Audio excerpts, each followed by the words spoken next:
Welcome back to Beyond the Crime, the podcast that takes you into the minds of criminals with your hosts, Dr. Lars Madsen, Shay Addison, and Dr. Rob Brockman.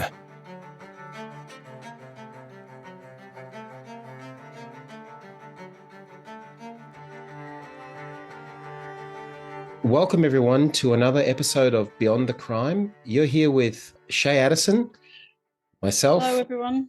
And our guest for today, Professor Don Grubin, who's going to be here today to talk to us a little bit about his background. And Don, this might be a good opportunity for you to tell us a little bit about yourself. Well, I'm emeritus professor of forensic psychiatry at Newcastle University. I'm also a consultant forensic psychiatrist. For those who don't know, emeritus pretty much means paid off. So it's when you stop working properly, and but they let you keep using your email and the library. Oh, wow. All right. So is that just so you leave them alone, you stop pestering them? I think it's meant to be recognition for many years without pestering them. People may recognize that my accent is not British. I'm originally from America, but I came to the UK to study when I was around 20 years old and never left. Neither is my accent.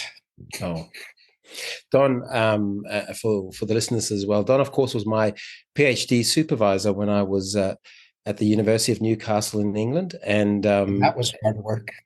That was hard work. Yeah, that's how you got your emeritus professorship. It was like putting up with me. And Shay also has a link with Don, as she was. Well, why don't you say, Shay, your link? Yeah, I was much easier work, I think. I was a hardworking polygraph examiner on Don's first research project on using polygraph in the forensic world of sex offending in the north of England. Many years ago now. You were one of the first polygraph examiners trained through this program that they have in the UK now. One of the, if not the first cohort, weren't you? Yeah, we were the first cohort. There were 6 of us trained, and if I remember correctly, Don, most of us were psychologists. We had one acting police officer, and one ex-police officer, I think, from memory.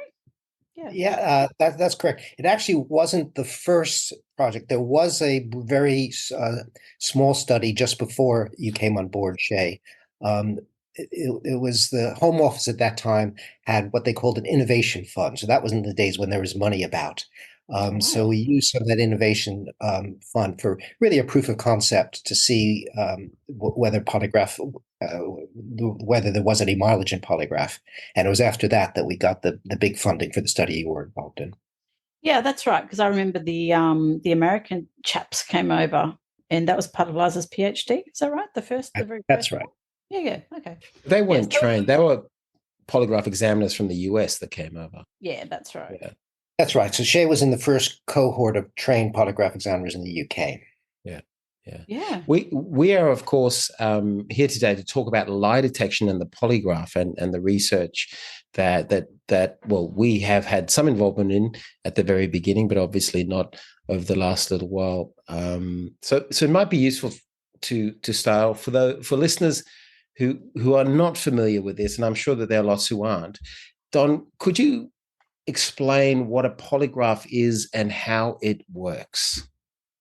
Well, the first thing to say is most people's idea of what a polygraph is probably wrong. They will have gotten it from watching various TV shows and detective movies and things like that.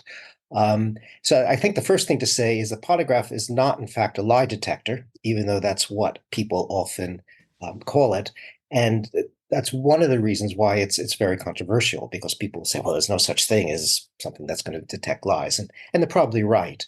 What the polygraph is, it's an instrument that records various physiological responses while people are answering questions. And what it's recording those responses is really cognitive work. And it's hard work to lie, because if you're going to tell a lie, the first thing you have to do is suppress the truth, because that's the default position.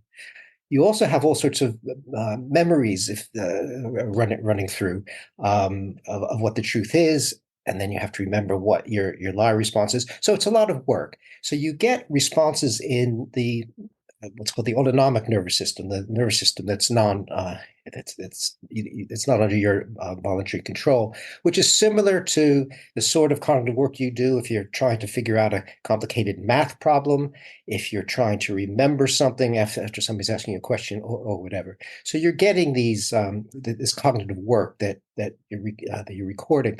Now, the thing about a polygraph exam is the aim of the examiner is to make sure that that cognitive work is the result of you telling a lie, you being deceptive, rather than anything else. Okay, so the polygraph is used in the UK mainly as a supervision and monitoring tool for offenders, or sex offenders in particular, who are in the community. Is that right? Yeah, I mean, polygraph is used really throughout the world, including a little bit in Australia. And police forces, for example, in the United States, will use it to investigate crime. It's used in some court proceedings. It's used to test the winners of big fishing contests, for example, yeah. to see if the big tuna fish that you're saying that you just caught was something you bought from the supermarket the day before, and saying this is your prize. So it's used quite widely, but also very suspiciously. A lot of people, particularly psychologists, don't like polygraph for a whole range of reasons, which we can discuss later. Most of which I think are based on misconceptions and misunderstandings. So when it came to introducing it in the UK, there was a lot of resistance to it, particularly among the police, and they really wanted it to stay out of, for example, in investigating crime. But the one area where we could introduce it was in managing sex offenders, because you can pretty much do what you want with sex offenders. Right. Yeah, introduce anything, right? And people go, "That's a great idea." But it did have a history of being used. It had been introduced in the States about 10 years before we started using it in managing sex offenders, and that's how I became interested in it. Because as a forensic psychiatrist, a lot of my work was around sexual offending, and I would meet psychologists and probation officers in the States who would say things like, "We've introduced polygraph testing to our program, and if they took it away, I'd quit," just because of the information that it was providing. But at the same time, you would speak with academics who would say, "Oh, this is all pseudoscience. It's all rubbish. They're all deluding themselves." And that's how I became interested, and that's why we made that application for that first innovation fund money, just to test it to see whether or not there was any mileage in using polygraph testing in managing sex offenders in the community. And from my point of view, either a positive or a negative result would have been good. I mean, if I could have published either, and would have been useful information. As it turned out, it's been very, very positive. But those were the early days, and that's how I first became interested in it. Can I ask you, Don, because your project's been going, so probation officers and things like that have been familiar and using post-conviction sex offender testing for quite a while now in the UK. How long would it be? Well, there was a lot of resistance, again, amongst psychologists primarily, in the Home Office and in the Ministry of Justice. So we had funding for a number of studies to evaluate it. And so the first big trial was the one that you were involved in, and that started in 2005. And that ran for 3 years and was very positive. But the researchers in the Ministry of Justice by that time, because they had split off from the Home Office, said, "Oh, whether these are all volunteers, of course you're going to get good results. What would happen if you made it mandatory?" So the legislation was passed at that point to say, well, we're going to run a trial of mandatory polygraph testing. And if that proved positive, then it would be implemented and rolled out through the rest of the country. So that project started in 2009. And the interesting thing about that was, again, the researchers in the Ministry of Justice wanted to kill it at birth. So they were saying things like, it was much better things we should be spending our money on, and the project's not producing any results. Well, there wasn't any results to produce yet. We haven't even started yet. Yeah. I mean, fortunately, the head of the prison and probation service at that time was canny to how civil servants can work. So he actually went out and looked at what was happening and said, "No, we're going to carry on with this." and government ministers said, well, it's in our manifesto, so we're gonna go ahead with this. So the second study ran from 2009 to I think it was 2012, and because there was so much resistance earlier on, I had to do all the research. And there was this view that I was probably cooking the books. So on this mandatory trial, the Ministry of Justice, they ran the research themselves. We did the polygraph testing. We were responsible for the implementation of the project, but all the research was done independently and supervised by the Ministry of Justice. And again, the results were overwhelmingly positive. So on the basis of that, the legislation was already in place. So it was due to roll out nationwide in 2014. And at that point, the various probation services said, "Oh, we haven't budgeted for this. We don't have any money. We don't, we can't do this." And the researchers then completely changed track and said, "Well, look, this is the only thing we have any evidence for.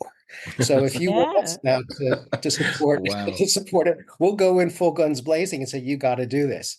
Right. I was going to ask you, Don, whether or not the probation officers, because I can remember working on that initial project, and the probation officers, who became familiar with it and would then refer people in, started to become very reliant on it for their high risk guys. And I'm just wondering whether or not, like in America, you mentioned, the probation officers are like, if you pulled polygraph, we wouldn't do the job. Do you have that kind of sentiment in the UK? With the very much. I mean, in those earlier studies, one of the things we did was we asked the probation officers whether they think the polygraph was contributed to their management, whether it was a good thing, or whether, as some people would say, it interfered with their relationship with the offender and it had negative effects. Yeah. And my expectation was that whenever you ask people these sort of questions, they say, "Oh, well, it didn't really have any effect. It's all right, but it neither pro or con." But in fact, over 90% of the probation officers said it either had a very or an extremely positive impact on their management of these offenders. And I think there was like 5% that had said no effect. I think there was one probation officer that said it had a negative effect. So the probation officers certainly liked it, and that's continuing to be the case. Although we only have anecdotal evidence, and occasionally you'll have a probation officer who says, they don't like the idea, which tends to be from ideological reasons rather than any sort of empirical reasons. Mostly, once they've seen what's involved and the information they get from it, they're very positive. It might be useful to just talk through how it's actually used. So for listeners who may not understand how the probation parole process might work in terms of how they would apply the polygraph to say an individual who's in the community. Sure. Well, one thing to say is that the police are also using it to manage sex offenders in the community, and it's slightly different how they use it from probation. So I'll talk about probation to start with, and go on to police if you like. Okay. So if somebody is serving a prison sentence for what's called a serious sex offense, which is defined as a sentence of a year or more, and if they're considered to be high risk, they will have a polygraph condition attached to their license. So that means that when they come out of prison, they have to cooperate with polygraph testing. And if they don't, they get recalled to prison. And so for the listeners in Australia, our license is parole. Yes, that's right. Yeah. It's parole with conditions. And they have a bunch of conditions, one of which would be polygraph. So when they then come out, the plan is that they have the first polygraph test in 3 to 6 months. And then if they are truthful on that test, they will have the next one 6 months and so on, so long as they remain high risk. If they're deceptive, their next test is in 3 months. And if we sometimes get inconclusive results, they have a test in a month. And what they're basically asked about is conditions on their license. So things like having unsupervised access to children, forming a new relationship that the probation officer doesn't know about, going into an exclusion zone, using internet devices which are not known to probation officers. I mean, the number of these guys that have memory sticks stored in their laundry baskets or under the mattress, which I'm sure everybody does, is just amazing. So they'll be asked those sorts of questions. Now, I mean, one thing people don't really understand about polygraph, because they watch too much TV, I guess, is that it's not a matter of just coming in, sitting down, getting strapped up, and having a bunch of questions thrown at you. A polygraph test involves a very lengthy pre-test interview that can last for an hour, 2 hours, in which a whole range of things are discussed. And the aim of that interview is obviously to get information, but also to get the examinee focused on what the questions are that they're going to be asked on the polygraph test. Because as I said at the start, the idea is that you want any cognitive work that's recorded on the polygraph to relate to being deceptive to the questions that you're asked rather than to other things. The other so you have this lengthy interview, and offenders can disclose all sorts of information during that time, and they don't know what they're going to be asked at that point because they're just being asked lots of questions. When it comes to the polygraph, though, you only get 3 what we call relevant questions, 2 or 3 relevant questions on the test itself. So the polygraph test takes the bit where you're actually recording and the components are attached takes maybe 10 or 15 minutes. So that's really very quick. You have your 2 or 3 questions that you're mainly interested in that are going to be asked, and the examiner knows what those questions are, because before you do that, you say, right, so on this test, we're going to ask you, have you been into your exclusion zone?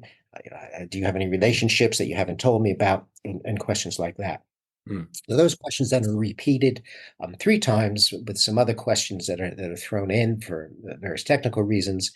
And the outcome then is either not deceptive or, well, actually showing what we call significant responses, which would be indicative of deception, no significant responses, or sometimes inconclusive.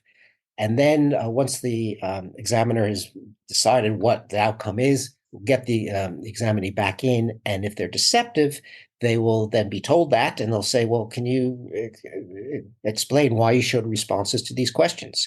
And you have an opportunity for further disclosures at that point.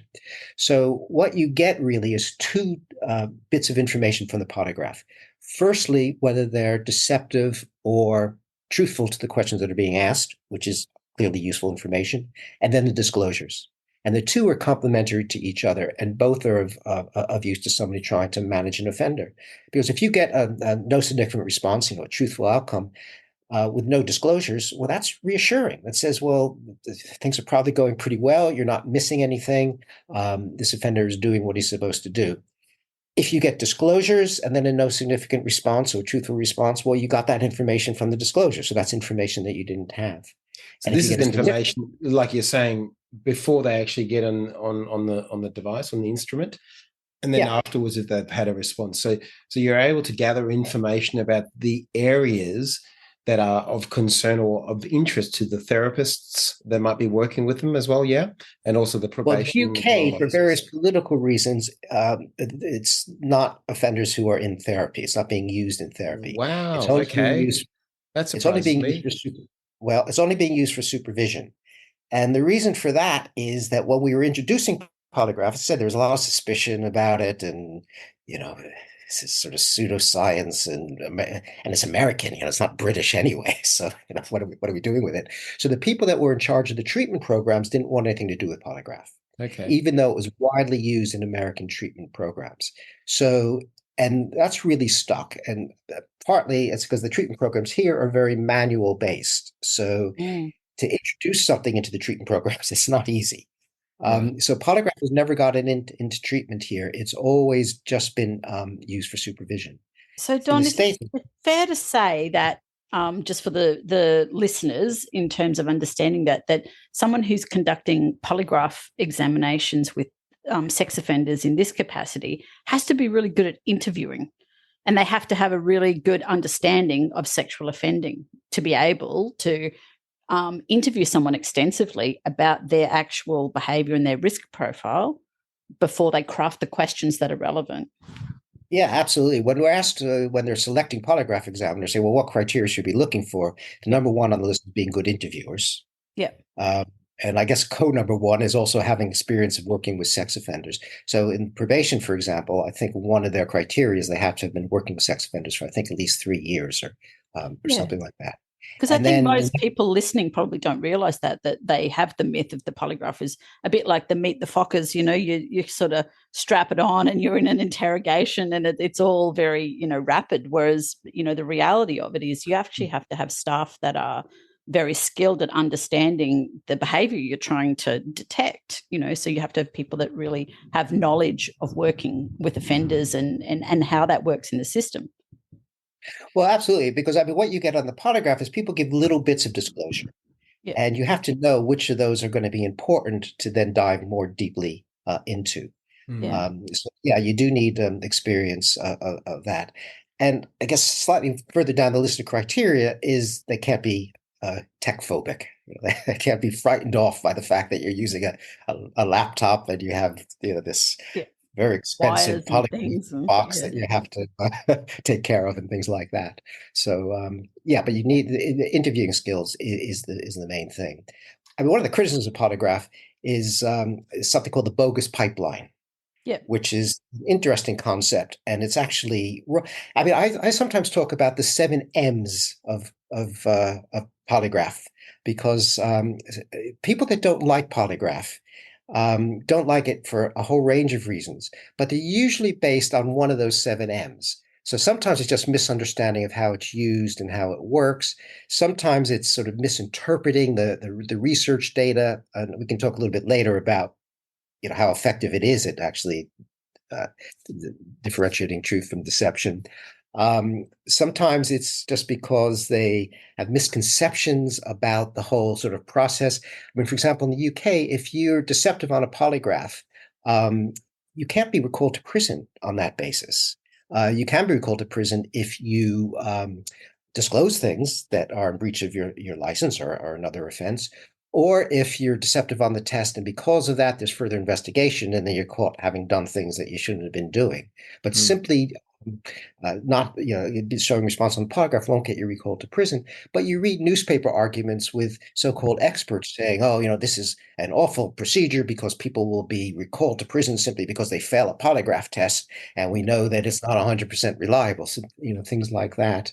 People would just be mistaken sometimes about what they know about polygraph. So sometimes it's just because they're misguided, that they have these ideological objections to it, which I never really understand. Maybe I could just tell you one little anecdote here. I was speaking once to a very a respected therapist, sex offender therapist in the States, who was very anti-polygraph, and he refused to even consider using polygraph in his program. And I said, well, why not? And he said, well, it's because you're telling the offender that you don't think they're telling you the truth. I said to him, well, do you think they're telling you the truth? And he said, well, no, I know they're not telling me the truth. I said, well, do you not think he knows that? And I said, yeah, still, it's just not right. And then he went on to say, even if you could prove to me that you had to use polygraph to have effective treatment, I would quit. He said, I wouldn't. He just had this ideological opposition to polygraph, which was, I thought, fairly irrational. And then, of course, you have people making intentionally misleading statements about it. You see a lot of that amongst people who oppose it over here. And then sometimes just malicious. I mean, they're people trying to sell their own truth-telling or deception identifying technique, and they see polygraph as being a competitor to that, so they will just be say things maliciously. But now I forgot what I was originally answering, so you'll have to.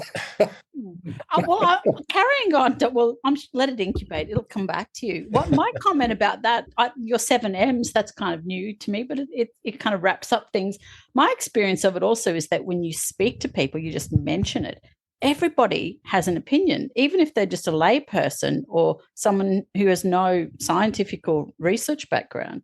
Like, everybody has a firm opinion about polygraph or lie detection. And it's an extraordinary thing because often, I guess, in our work in forensic psychology, if you say, you do risk assessment, you do all sorts of things, or we do schema therapy, people don't pretend to be experts on that and have a really firm opinion more than ours on what that is. Whereas with polygraph, you'll have people that do. And I always find that fascinating how I mean, do you I think I can understand that. I mean, the polygraph has been displayed, I think, in all kinds of movies and TV shows. I mean, remember Get Smart? They had a polygraph on it as well. And the history of the polygraph is extraordinary. The guy who was the cartoonist for Wonder Woman was the one that inspired and created the first polygraph. Yeah, the magic lasso, the magic lasso. So that was in, what was that, 1921? Well, the 1920s. Was it Marsden was his name? Yeah, he didn't, in fact, invent the polygraph.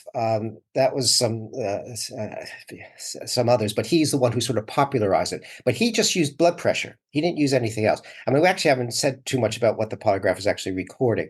So really, it's looking at changes in breathing patterns, changes in cardiovascular activity, the pulse and blood pressure, and sweating.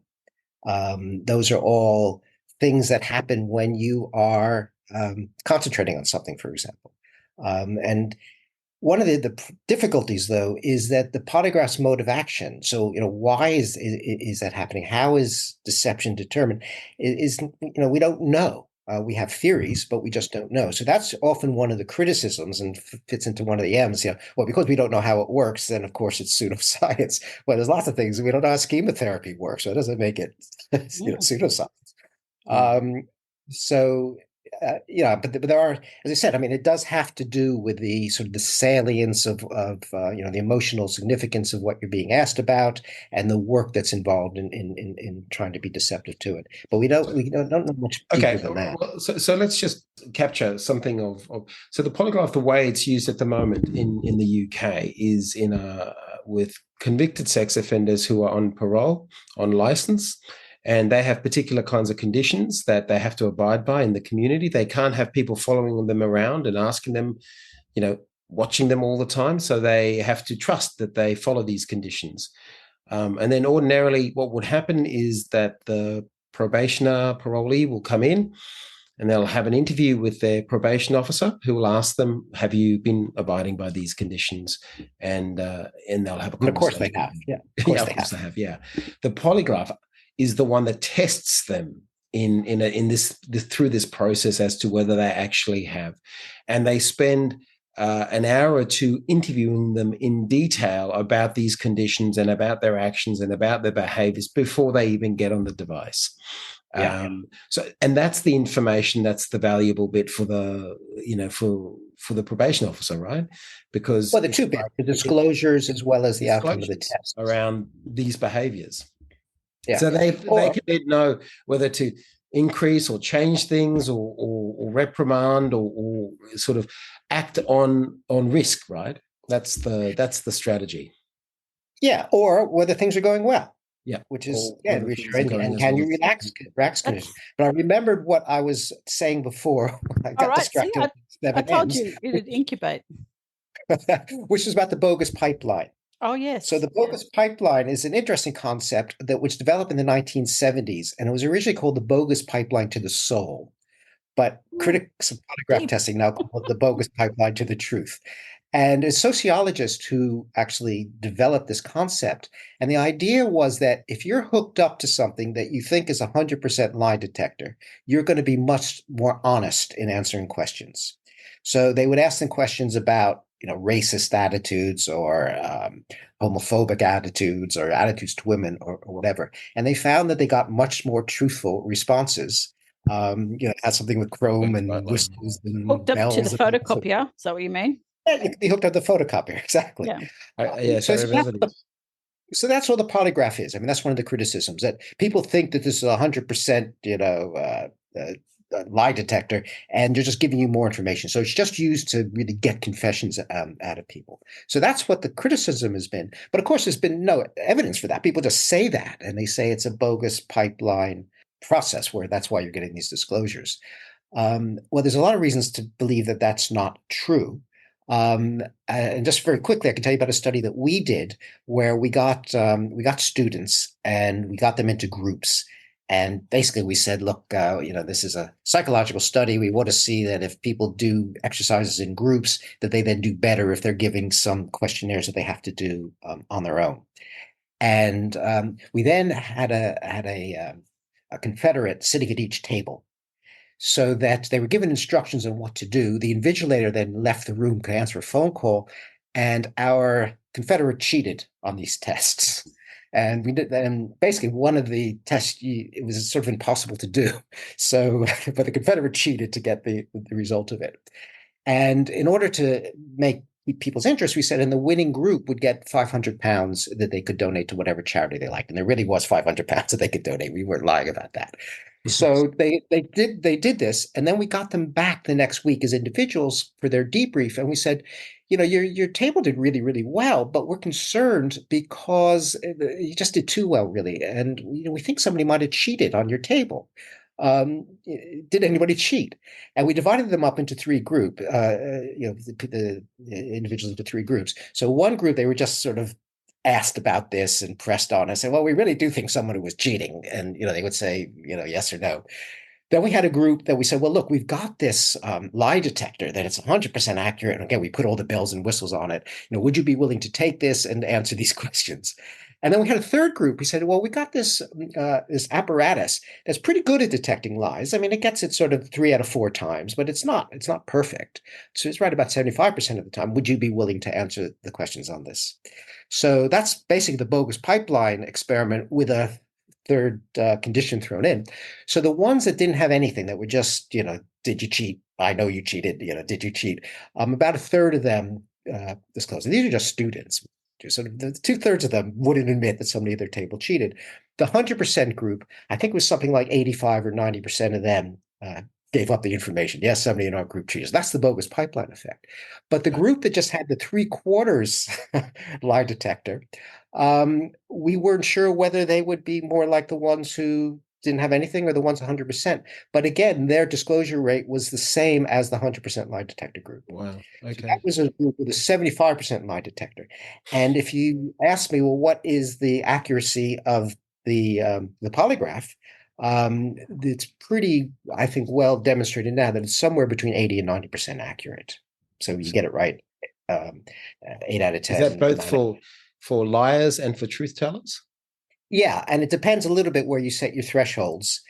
Typically, it's better at detecting liars than correctly identifying truth tellers, but that's because you don't want to let the liars get away. Whereas if the truth teller is wrongly identified as a liar, nothing necessarily happens, and you could do further tests.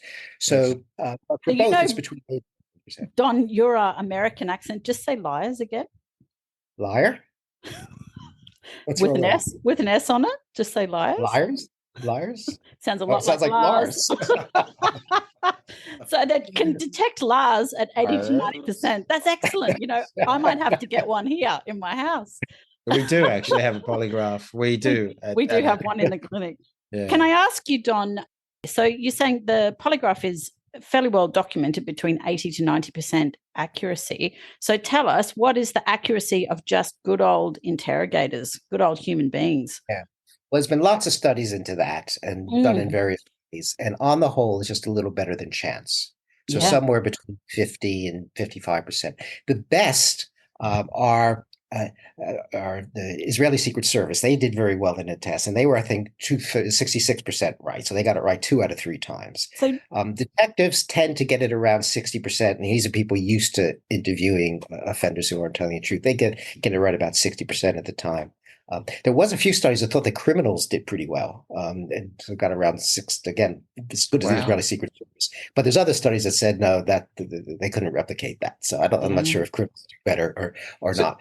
But clearly, the polygraph is more effective than just us on our own. But and the $1 million question, Don, going to ask you: can psychopaths beat the polygraph? Oh, yeah. Everyone wants to know this, right? No, and there's no reason why they should. People always say, oh, they're very good liars. Of course they're going to beat it. But remember, it's not a lie detector. What it's detecting is the cognitive work associated with lying. And psychopaths have to go through that same work as anybody else. They have to remember the truth. They have to remember to tell the lie. And they have the additional thing, which Bob Hare, who you probably talked about in some of your previous podcasts, the king of the psychopaths. Well, he's not psychopath. I don't know whether Bob would like that. Or maybe he would. I don't know. He talked about duping delight. So they just, want to see, did they beat you? Yeah. And so again, the cognitive arousal associated with that. And he actually was involved in a couple of studies with polygraph and psychopaths and found that they were no better than anybody else in terms of beating it. But of course, that's going to bring your next question. Well, can you beat the polygraph? And the answer to that is yes. Yes, you can beat it. But to do so, you need practice. So you need to get a friendly polygraph examiner who's going to sit down with you, give you the feedback of what happens when you're answering this way and answering that way. And, there's various techniques that people can try. Polygraph examiners are aware of this, of course. And you and I, Don, both know that it's not a machine, that it's an instrument, right? And we both know that it's still the case that because of the potential for that it's a protected instrument. Like, you have to be registered to own a polygraph. Don't you have to be able to purchase one? They only. Oh, okay. Well, they used to years ago only sell it to certain countries, or they won't. The instrument manufacturers, for example, in the States, will not sell them to Chinese, to the Russians, and so on. But the Chinese and the Russians have their own polygraphs. All right. Okay. But anybody can buy a polygraph, and you don't need any training. And that's one of the real issues, that there's no regulation. And a lot of the polygraph testing relate to not polygraph itself, but to bad practice and bad tests and procedures. So you can buy a polygraph, read the instructions, hang out a shingle, and say, come and get a polygraph. And we do see a lot of that going on in the private world. And that's where a lot of, again, the criticisms come from. They see what these private examiners are up to. In the UK, I don't know, there's no data, but it seems to me that the majority of tests being carried out are what are called fidelity tests. So you bring your girlfriend, your boyfriend, your husband, or your wife in to see whether they're playing by the rules. I guess it's cheaper than marriage counseling. But this is where they will bring in their partner to actually ask them whether they've been cheating on them, or whether in the last 6 months they've been up to something that they haven't told their partner about. Exactly. My favorite story is a polygraph examiner, a good friend of mine in Texas, who did some of these fidelity tests. And one of them came in. The rule was that he was in Dallas, and the rule was that he could be unfaithful so long it wasn't within the Dallas city limits. So he could do whatever he would like, so long as it was outside the Dallas city limits. And the problem was he tested him, and it turned out that he was unfaithful within the Dallas city limits. And this massive brawl then broke out in the waiting room. And he said he didn't do any fidelity tests after that. But oh, wow. Gosh. So Don, there must be some fascinating case studies that really capture how the polygraph is used and the value of it in this situation. I was wondering whether you could tell us about any of these case studies or situations where it's been used. Yeah, well, we have what I call notebook cases. So I tell the polygraph examiners, if you have a case that really stands out for some reason, put it in your notebook, because going forward, we can give as many statistics that you like about how effective it is, how useful it is, but people respond to stories. And it's the notebook cases that people are going to base their opinion on polygraph or not. And we've got a notebook full of notebook cases, really. One that really sticks in my mind was one of the first cases that we did. Again, this was a high-risk sex offender. He offended against young girls, and he was deceptive on the polygraph about contact with young girls. And I don't remember all the ins and outs of the interview, but he didn't disclose anything, or he didn't disclose very much. Even after he was found to be deceptive. But there was so much concern about this guy that the police met him at his front door when he got home from the polygraph test. And when they went in, there was 3 young girls in the house. Oh, wow. Clearly grooming. I'm not sure if anything happened with it, because we don't get the follow-up sort of after that. All we know is that he was whisked back to prison pretty quickly. We've got lots of cases, as I said, where we're finding memory sticks or laptops hidden away under floorboards and in laundry baskets and things like that. The other area which I haven't discussed yet is the police, because they use it slightly differently here. It's still to monitor sex offenders in the community, but I'm not sure in Australia, but here we have sex offense registration. So that people have to register, sex offenders have to register their addresses with the police, and they have certain things that they can't do. They can't leave the country without telling the police, and so on. Yeah, we have the same thing. We have registration here. It's called CPORD, the Child Protection Offender Registry. And if certain crimes acquire, every person convicted of a crime that's got anything to do with a child is on it, not just sex offences, but any child-related crime. But for sex offences, it's like it's 5 10 or 20. Oh, no, they've actually changed it to 10, 15 or life that people are on this register for now. It's quite like it's a very in-depth process. Well, it's similar to here, but again, how are the police monitoring these people? They sort of show up at the house once a year or once every 6 months and have a little chat. And I don't even think they have to let them in the house. I mean, if they're worried, they have to get a warrant to get in the house and so on. And at those who are on it for life, after 15 years, they can request to come off it. Oh, so a detective inspector then has to make a decision whether they can come off. And this is based on what? Yearly reports from from police officers going around and had a chat, how things going, no worries, great. Okay, see you next year. It's very difficult to know what's going on with these people. So the police forces that are using it, so we have 14 police forces at the moment that are using it. So initially this was all voluntary. So the offender didn't have to agree to it. But one of the, and we want to test them at various points, but one of the things that the police were trying to do was say, well, if you want to come off the register, if you have a polygraph test and there's no issues there, that's going to be really helpful in us making our decision. I mean, obviously the decision can't rest with that, but it'd be helpful making the decision. So we started doing that. And again, it's proved to be so effective that new legislation is passed that the police can now require somebody to have a polygraph test as a result of some of these sex harm prevention orders. So these are things that put lots of conditions on, again, higher risk sex offenders, which used to just only allow you to say you can't do certain things. So you couldn't make them do a polygraph because that's making them do something rather than stopping them from doing something. But the legislation was changed, so you can now add polygraph to a sex harm prevention order. And we also have something called conditional cautions, where somebody's picked up for a relatively minor thing. Maybe it's downloading a few images or something like that. Rather than being prosecuted, they can accept a police caution, but with conditions. And one of those conditions would be a polygraph test. So that's now, so the police are now beginning to use it much more widely. The other area I should say that we're using in the UK, now this is with probation again, is with domestic abuse offenders. So again, high risk domestic abuse offenders coming out of prison. And this is on a pilot, so it's only in the north of the country, but they can have a polygraph condition. And the key, clearly, in a lot of ways, it's a lot easier because really all you want to know is, are they back with their old partner? Because the old partner often doesn't say. Do they have a new partner that they haven't told you about? And if they are in a relationship, whether there's any worrying behavior going on in that relationship. So again, that trial is really coming to an end. It's been running for 3 years now. And we're waiting for the evaluation of it, again, to determine whether it's going to be rolled out. And the other group that they're using it with is the high-risk terrorist-related offenders coming out of prison, again, to monitor their behavior. Wow. Okay, fascinating.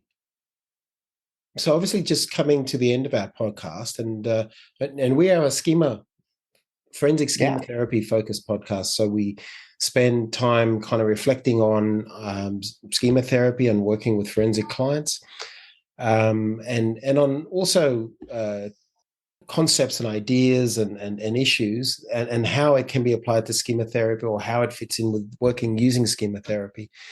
Is there a place for the polygraph in therapy, Don? Is there something that, like they don't use it in the group programs in the UK?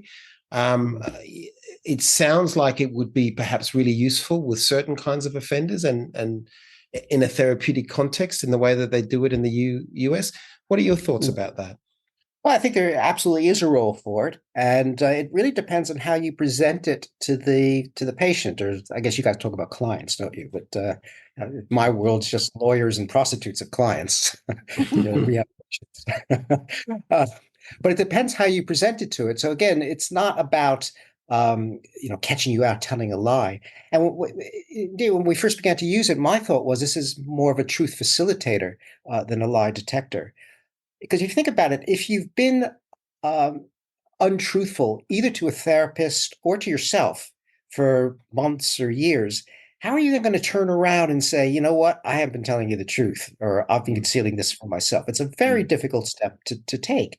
And I guess a lot of your work is around that. Well, the polygraph gives people an excuse. Oh, right. Okay, you caught me out on the polygraph. Yeah, I have been doing this, or yeah, now I see, now I recognize that I've been doing certain things. So it's very useful actually in helping people not only focus, but give them a face-saving way of admitting that they haven't been wholly honest. I was going to say the reverse side of that, though, is we sometimes catch people telling the truth as well, which is just as important. So you really cut through a lot of that. I think he's lying. She thinks I think he's lying. I think she thinks. You get through all of that, and you say, okay, well, we can accept now that. And I think Shay, you were actually involved in a test like that with somebody who was very drunk and I think indecently assaulted a young girl in a supermarket. And he said, I don't remember. I was so drunk. Yeah, it's one of the most, it was one of, I was going to say, because when I was, the office that I was based in there with the good folks in Northumbria near St. James's Park, the therapists that I worked with there, they loved it because they really, I think, I think, had been very well briefed, or they understood the purpose of it very well. And so they used the information from the polygraph test a lot. And that's right. I had that test where the man came in and he was really intoxicated and had committed an offense. And the whole way through treatment, he's like, I don't recall. And of course, the therapists are thinking, well, he's just denying it, right? He just doesn't want to admit it's shame. It's this, it's that. They're trying to crack the denial. So, of course, when we have polygraph, they send him upstairs to me to do a denial test, a specific issue test on it. And his admissions in the interview up front was that, look, I'm not saying it didn't occur. I'm just genuinely saying I have no memory of it. And so we tested him on the memory of it, not did he do it or not. And he passed the test. And that was extremely useful for the treatment providers because everybody stopped badgering him about, can you remember it or not? And then they could take a different tack with him in treatment. And it really progressed him through treatment much quicker. And it sort of repaired the relationship a little bit between the treatment provider and the offender, because everyone was sort of, like sandpaper with each other about this issue of him saying, I don't remember. But in fact, it's more than likely that he didn't recall it. And so his past test was really helpful. Yeah. Yeah. So as I said, I mean, you do catch them telling the truth sometime, which can be very important for therapy as well. So it really depends on how it's presented. So the idea isn't we're going to catch you lying. The idea is that we're going to help really understand, where the truth lies. I have a lot of clients who have come in for child exploitation material, and there's a lot of sexual compulsivity. Like, 90% of them have compulsive sexual behavior, pornography addiction, and it kind of spans into illegal areas. And so a lot of these men, they're pro-social people who are not, they're not criminal people, but they have a very particular problem. And they are screaming out for accountability measures. So we have various ways of like software on their devices, all that kind of jazz. But this would be, I would see, as someone who's helping to treat these people, have self-control, anything that you can help voluntarily, for them implement that would help them be more accountable. Like, oh, I know I'm going to have a polygraph test in 3 months' time, might well be, for some of them at least, an extra barrier to acting on that. Well, I think Lars can probably talk a little bit about that, because in the study that he was involved in, when we looked at change, I mean, originally we thought that just knowing you're going to have a polygraph test would result in a change in behavior, and we found that wasn't the case. But what we did find is that there was a change in behavior between the first and second test. So having been introduced to the polygraph and knowing what it was, then they began to modify the behavior. Yeah. I mean, I see the value of the polygraph in a therapeutic context. I mean, one of the things that I do, I provide some supervision for forensic folks a little bit throughout Australia, and in some who work with high-risk sexual offenders who are placed on these long-term supervision orders and continuing detention orders. And one of the sticking points that comes up time and time again, even no matter where they are, in the therapy context, is around the issue of sexual deviancy and interest and what's going on there. And a lot of the offenders, the clients, the patients that they will be working with over a long period of time will struggle to talk about their sexual deviancy, their sexual interest, and what they think about, what they focus on, what they might masturbate to. And that's a really important part in psychological therapy, right? because you want to be knowing that if this is still a problem for you, and how much of a problem for you it is, then we can do something about it. But it's a real challenge. And I'm just thinking about one case of someone that I supervised who had gone through a very, very intensive treatment process for a number of years, very intensive treatment, very specialized treatment. It was chemotherapy as well. And, it looked like all ostensive purpose he was doing very well. But in the months before he was looking to be sort of reintegrated, all this additional pornographic material was found that he'd been sort of engaging with that was deviant and part of his offending pattern, just on the brink of when he was about to be reintegrated. And there was just no way that anyone could really know about it, right? It was just so well hidden. It was so well disguised. It was very, very tricky. And of course, it's demoralizing for the therapists involved with it. And it kind of makes them, could make someone a little bit cynical and burnt out to know that you've been working with someone for a long period of time and then find that actually they're nowhere as far along as you think they are. So something like the polygraph would be a very useful way of sort of raising a red flag if this is a problem. Much earlier on. But that's, again, one reason why some people don't like the polygraph is because they don't want to be confronted with the fact that they've been being lied to all this time and they didn't pick it up. Therapists, you mean? Like therapists don't. Therapists. Yeah. I think that would be hard. It kind of bruises people's egos in a way, I think, but it's a misconception that you can like the research shows, it's a misconception that you can pick whether or not someone's being truthful or not to you.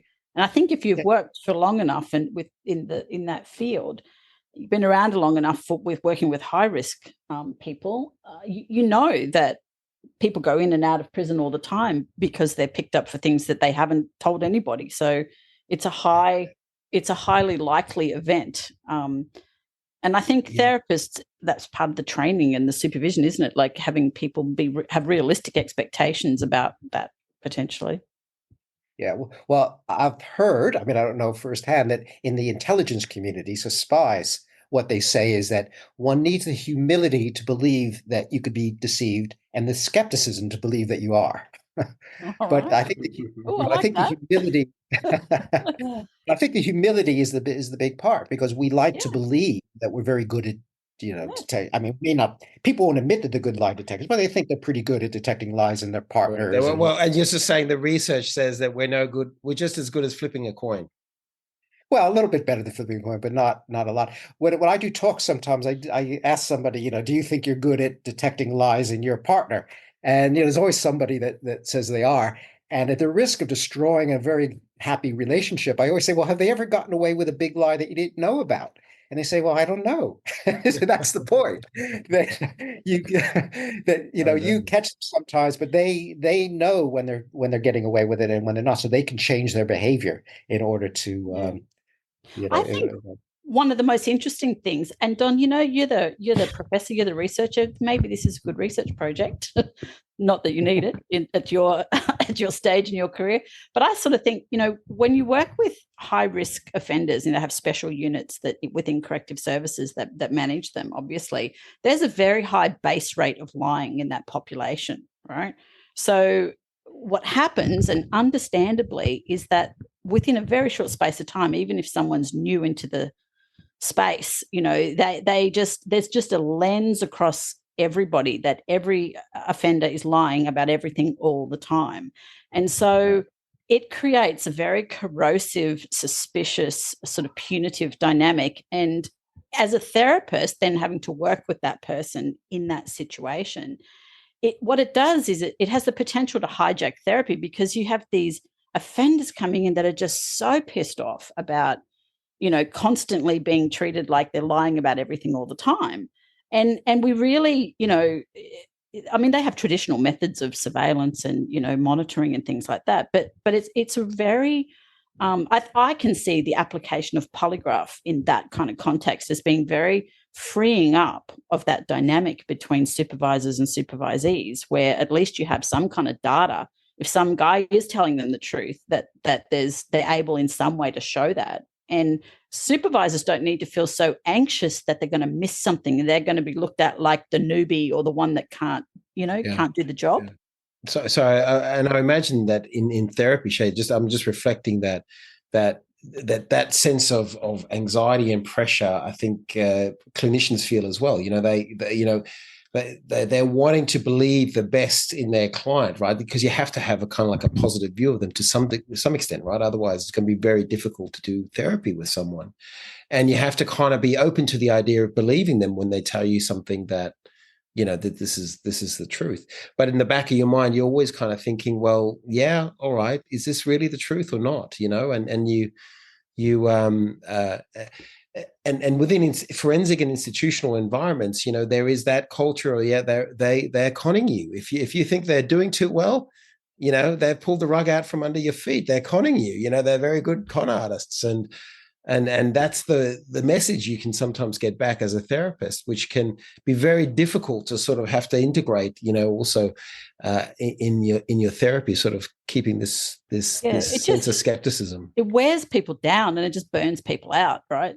Because that hypervigilant suspiciousness is the lens through which it's all done, because no one wants to get it wrong, but they've got no way of figuring it out. Well, there's two aspects to that. I mean, one is, people say, oh, the offender, the examinee doesn't want to have a polygraph, but a lot of them do, because they can demonstrate that they're telling the truth. And you don't have this constant suspicion and argument. But the other thing is that our natural inclination was called a truth bias. So we believe people are telling us the truth because we're social animals and we have to. We couldn't function without that. And what happens is that people that in our line of work, forensic psychologists, forensic psychiatrists, police, so on, we go from a truth bias to a lie bias. So we believe everybody's lying to us. That's the default position. And it's quite interesting that training program, people try to make a lot of money in training people to be good lie detectors. And there's very expensive programs that do that. But what all the evidence shows is that what those training programs do is they don't increase accuracy. What they do is firstly increase confidence. So you think you're better at it, even though you're wrong just as much. And you get wrong in a different way. So rather than missing people who are lying, you now think everybody's a liar. And you're calling truth tellers liars. So who was that guy that wrote that book on lie detection? Like I'm just thinking, was it Paul Ekman? Paul Ekman? Paul Ekman. Yeah, Paul Ekman. On body language, lie detection and stuff like that. Yeah, micro expressions. Again, no evidence that works, but he did a lot of training. And and I said the evidence was all that people's confidence went way up. Confidence went up, but not their accuracy. There has been some interesting studies to show that there's a big distinction between people who, what people actually know and what they think they know. And those who have high levels of subjective knowledge, so they think they know stuff, tend to be more anti, things like this, because they know better. Whereas those that actually pay attention to the evidence tend to be more open to, to more scientific approaches and scientific evaluations. I got to ask you that all the viewers are wanting to know, right? Is so when are you coming to Queensland so that we can have the benefit of this? Bring your magic dust down here to Brisbane and sprinkle it across the bureaucratic, the bureaucratic. Well, I will come at a drop of a hat, but as you know, the bureaucracy does not tend to be open to this sort of thing for all of the reasons that we said. They don't understand it, but they think they know. Yes. And how do you tackle that? Like how do you, I mean, you've spent 2 decades more probably tackling it. I don't know. Is that what it takes? 2 decades to be able to implement something you think like this in a where Australia's pretty similar to Britain in terms of how it does things? Yeah. Well, I think firstly, persistence, don't give up. Secondly is data and evidence. But as I said sort of earlier on, the most important thing is good stories. So that's what wakes people up. A few anecdotes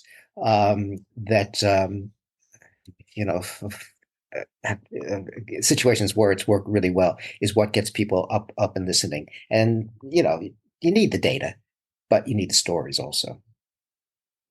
Okay, very good. Don, that's probably a good place for us to finish for today.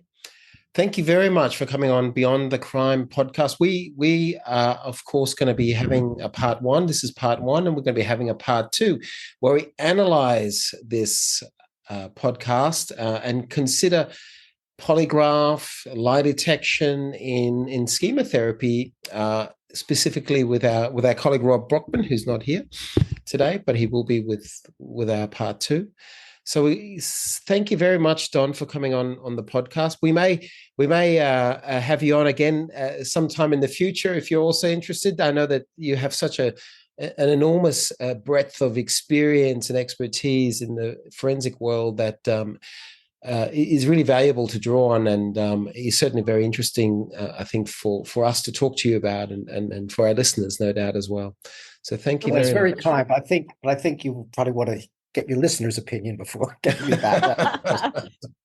All right. Okay. Well, thank you very much for having me on. That's all right. That's all right. And we will catch everyone in the next one.